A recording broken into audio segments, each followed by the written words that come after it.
"We should just be friends," she said, and I agreed. Then she learned that being friends doesn't include me paying her share of the vacation, especially after I invited someone else to take her spot.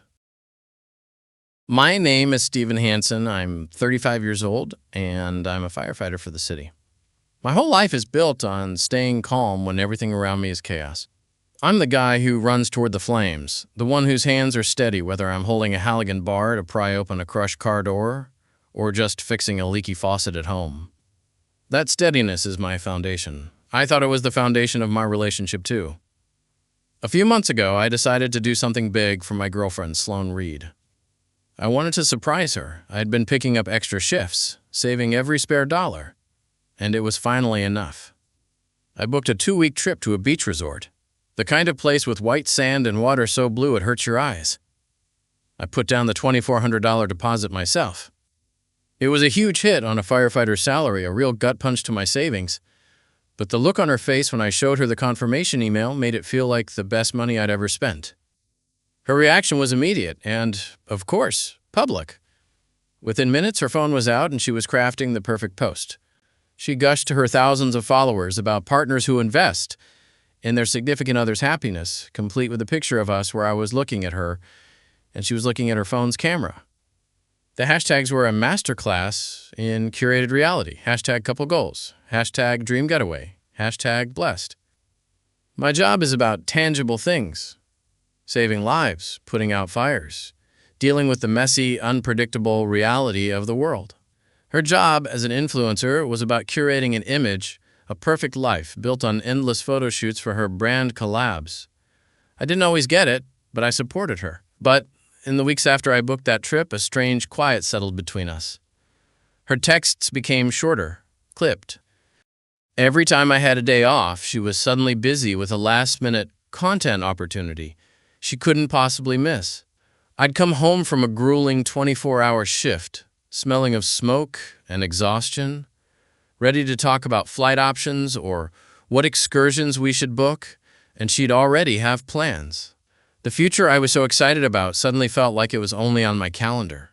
One Tuesday, I came home after a particularly tough shift, a 3-alarm warehouse fire that had left my crew and me completely drained.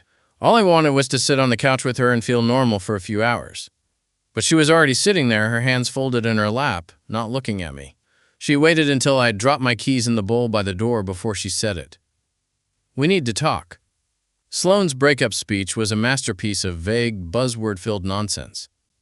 She told me she needed to align with her truth, and that she felt she had outgrown this season of her life.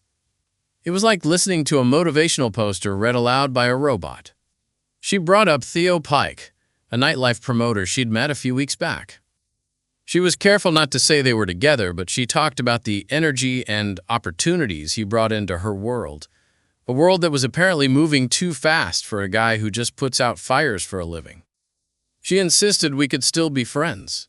Of course.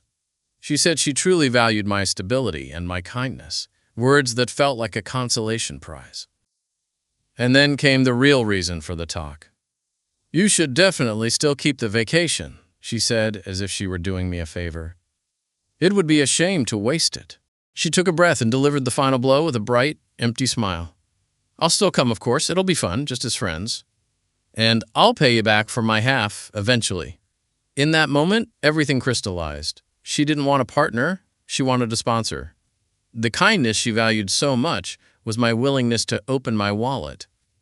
The stability she admired was the fact that I paid the bills on time so she could chase her dreams without worrying about rent. I didn't argue. I didn't yell or plead. My training teaches you to stay calm, assess the situation, and act. So I just listened, my face a blank mask, and nodded slowly when she was done. My silence seemed to bother her more than any screaming match would have. She'd braced for a fight, for some kind of dramatic scene she could later reframe as me being controlling or unable to let go. My quiet acceptance left her with nothing to push against. "Okay," I said. That was it. Just one word. I stood up and walked into our bedroom, the one I'd painted for her, and pulled my gym bag out of the closet. I started packing a week's worth of clothes, a few pairs of jeans, some t-shirts, my work uniforms. She followed me to the doorway, her arms crossed. "What are you doing?" she asked, her voice laced with confusion. "I'm going to stay with my buddy Raphael for a bit," I told her without looking up from my bag. "Give you some space." The loss hit me then, a dull ache in my chest. 3 years of my life were being zipped into a duffel bag. The apartment we'd made a home was suddenly just a place I used to live. And that $2,400 deposit? It felt like a fine I'd paid for a lesson I never wanted to learn. That night, sitting on the lumpy couch belonging to Rafael Morales, my best friend, I made 2 calls. The first was to the power company, switching the utilities out of my name and back into hers. The second was a message to the resort. I explained calmly that my travel companion had changed. I asked them to officially remove Sloan Reed as a guest. I told them to place the second ticket on hold until the final payment was due. I couldn't get the deposit back, but I could control who went with me. The trip was no longer about us. It was about me. A few days later, Raphael tossed his phone to me while I was making coffee in his kitchen. "You should probably see this," he said. It was Sloan's Instagram. The campaign had begun. She'd posted a moody black and white selfie, staring out a window with a single, artfully placed tear on her cheek. The caption was pure performance art. Sometimes letting go means watching someone try to take your dreams with them. There were others too. Vague posts about the importance of healing and the pain of overcoming toxic control. She never used my name, but she didn't have to. The implication was heavy, and her followers were eating it up with a spoon. Comments flooded in, praising her strength, telling her she deserved better, that no man should have that kind of power over a woman's happiness. I knew then she was never going to let this go quietly. Her entire online brand was built on a narrative of overcoming obstacles. She needed a villain for her story to work, and she was busy casting me in the role. The campaign escalated a few days later when she started dropping hints about a dream trip that had been cruelly canceled out of spite. She was testing the waters, building her case brick by brick, painting me as a petty ex who couldn't handle her moving on. She was manufacturing a drama that would drive up her engagement numbers. The tipping point came a week after the breakup. Sloan tagged my personal account in a long, rambling post. It was a novel of self-pity and accusation detailing how I was punishing her for choosing her own happiness. She spun a tale of emotional manipulation, claiming I was using the trip as a weapon to hurt her. My phone, which is usually silent outside of work emergencies, started blowing up. Notifications from her followers, DMs from mutual friends asking for my side of the story. I felt a hot flash of anger, the kind I rarely let surface. I realized that my silence wasn't protecting my peace. It was giving her an empty canvas to paint her lies on. I had to set the record straight, but I was going to do it my way, on my terms. I didn't reply to her post. I didn't engage with the comments. Instead, I made my own post, the first and only public statement I would make on the matter. It was simple, short, and factual.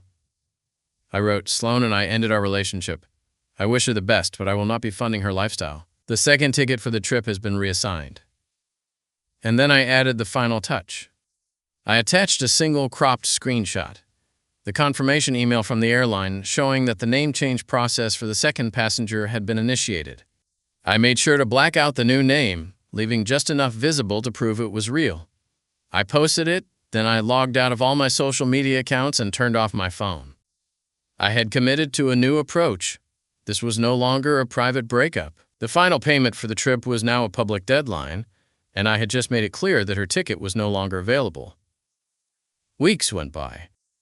I poured myself into work, into workouts, into helping Raphael fix up his apartment. One evening, I was volunteering at the annual rooftop fundraiser for the Firefighters Burn Foundation. It's a big event that my fire captain, Laura Briggs, organizes every year. Being up there, surrounded by people who risk their lives for strangers, people who've survived unimaginable pain, it put Sloan's manufactured online drama into stark perspective.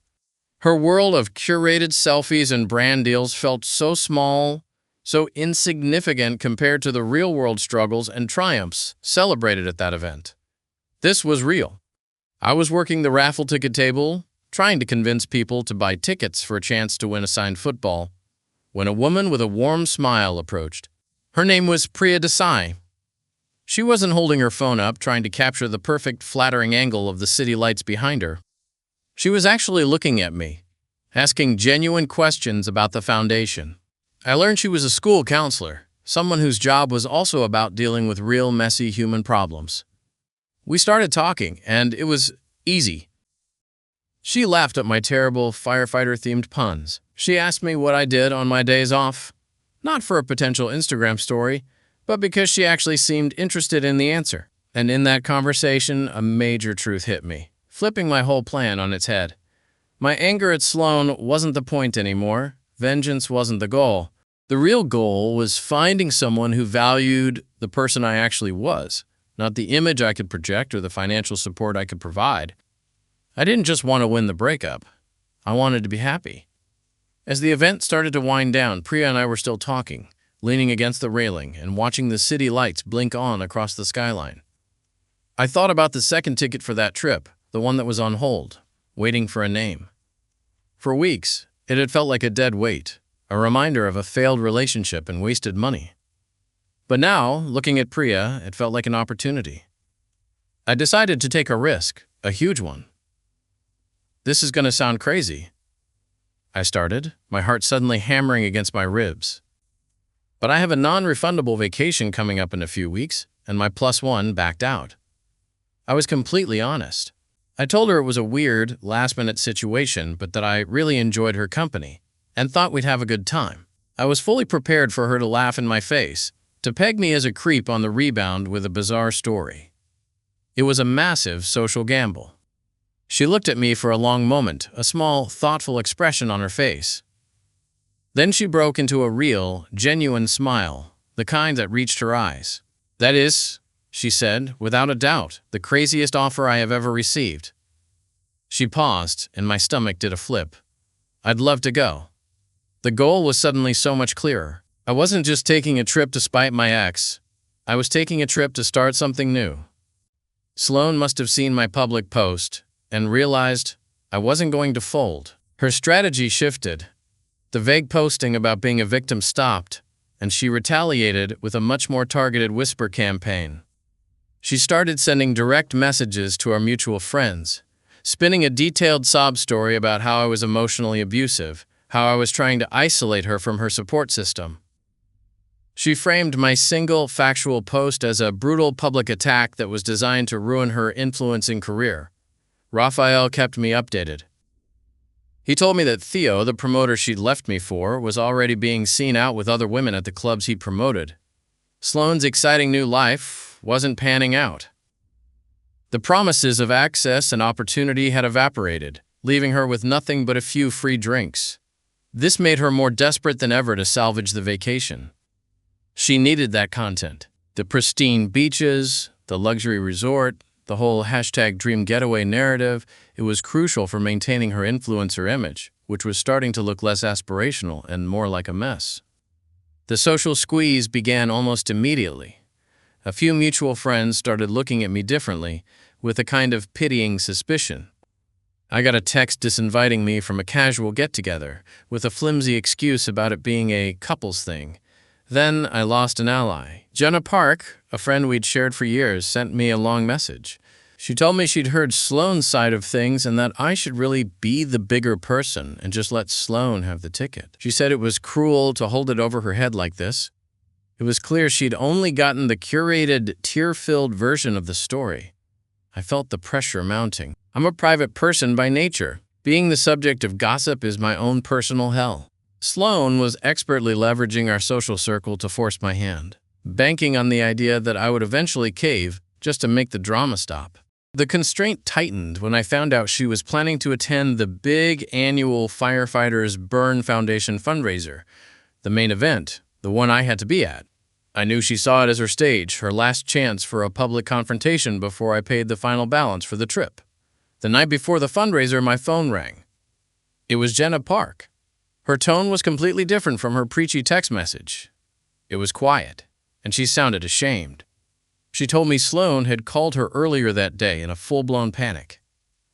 Sloan had tried to recruit Jenna to come to the event with her, to corner me as a group. She wanted Jenna to quote, act as a witness when she confronted me. Then came the part that made my blood run cold. Sloan had actually asked Jenna to lie, to say that she'd seen me being aggressive towards Sloan in the past, just to sell the story. Jenna, thank God, had refused. In that moment, she finally saw Sloan not as a victim, but as a ruthless manipulator. The real threat was suddenly clear. Sloan was willing to invent outright lies to get what she wanted. Jenna apologized profusely for her earlier message and then gave me the warning. "She's planning to show up with her phone, Stephen. She's going to record everything. Be careful." My last safe option, avoidance, was gone. I couldn't back out of the event. It was for my captain, for a cause I believed in, and besides, Priya was meeting me there. Backing down now would be letting Sloan win, letting her control my life through intimidation. The clock was ticking. The event was the next night, her last shot before the final payment was due, and the tickets were locked in. I was being backed into a corner, forced into a high-risk plan that was really no plan at all. I would go, I would be with Priya, and I would just tell the truth, no matter what kind of scene she decided to make.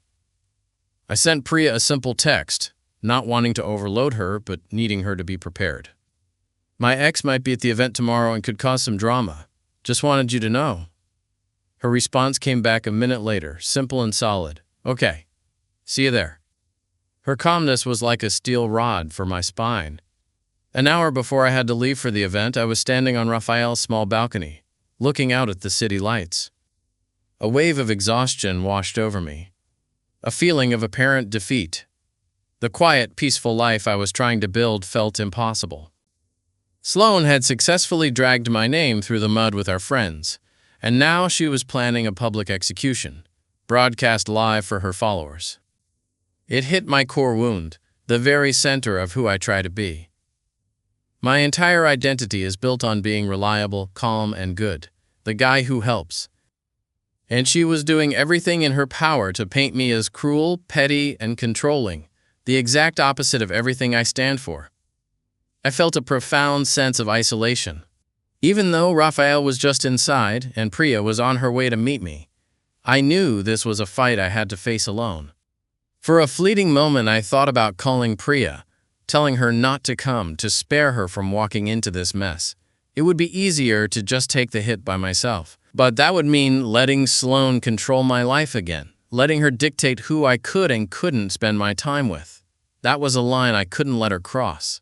The only thing I had left to stand on was the fragile, earned possibility of something new with Priya, and the simple, unvarnished truth. It wasn't much of a shield, but it was all I had. The rooftop event was in full swing. The atmosphere was warm, filled with the easy laughter of off-duty firefighters, donors, and friends. For a moment, standing with Priya, my captain Laura, and my colleague Marcus Lee, I actually felt normal. We were joking about the silent auction items, and Priya was fitting in seamlessly. Then I saw her. Sloan walked in, her dress a little too flashy for a charity event. She was weaving through the crowd with a predator's focus, and her phone was already in her hand, held up just slightly, the screen on. She was recording. She made a beeline directly for our group. The conversations around us began to stutter and die out as people noticed her determined approach. A small pocket of silence formed as she stopped directly in front of me, effectively making my captain, my colleague, and my date her unwilling audience. She started her performance. Her voice trembled just enough to be picked up by her phone's microphone. "Stephen," she said, her eyes wide with practiced sincerity, "I'm so glad I found you. I think we need to talk about this, openly and honestly. My old self, the one who spent 3 years trying to manage her moods and avoid conflict, would have been flustered. I would have tried to pull her aside, to handle it quietly, to save her the embarrassment. But my new understanding, my hard-won commitment to my own peace, kept my feet planted on the ground. I didn't raise my voice. I didn't even flinch. I looked her straight in the eye and said, my voice low but firm, "Sloan, this isn't the time or the place." She pushed on, ignoring me, playing to her audience of one, the camera lens. "You're trying to humiliate me by taking away our trip," she said, her voice cracking on cue. "I just want what we planned. It's not fair. I told you, I'll pay you back. We can still go as friends."